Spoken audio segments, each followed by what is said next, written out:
judge me, this is art. When me and my family all moved from Berlin to the countryside, my grade average went up from a C to an A, so of course I thought, wow, I must have gotten super smart. Then I went to grammar school. Determine the subject and the predicate of this sentence.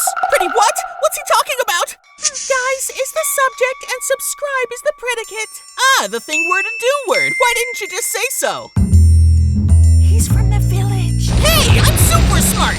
As it turns out, I didn't just learn nothing at my elementary school. You guys don't color mandalas in German class? What about crosswords? I also forgot how to learn in school because I was always bored. I had a lot of catching up to do, but then puberty.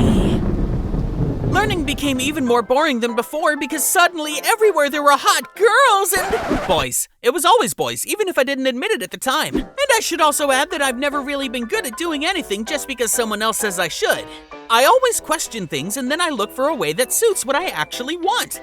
So in theory, that means I can miss 25% of school days and still get transferred? Only if excused by a doctor, and theoretically. Yeah, sure, Theo, whatever. Hey, Dr. Holliday, how full is the waiting room right now?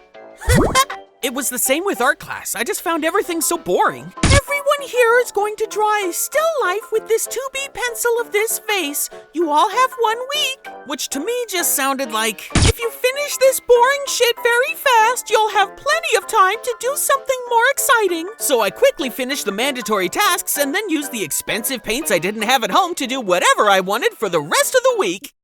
Unfortunately, the crappy still life was graded. So I once ended up with an E in art class on my half-year report.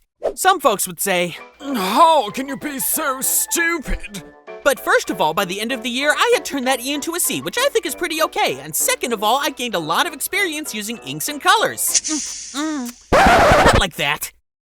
Okay, it's like that, but not with color, with my best friend, who I started a sexual relationship with, but you've already heard all of that story. Of course, having an A grade like in elementary school would have been nice to have, but when I think about what I would have had to sacrifice, it just wasn't worth it. Now, I'm not saying, the rules, pumpkin sex, and anarchy! But, yeah, I do.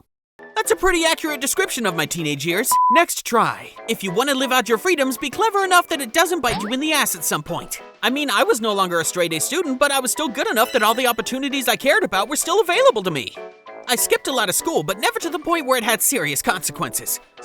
Except maybe this one time when Next try. Never so much that I had to repeat. Better. I hope you guys all understand what I'm talking about and that I haven't influenced you in a negative way, because I could never forgive my teenager self for that, right? The rules, pumpkin sex, and anarchy! So optimistic. Never grow up.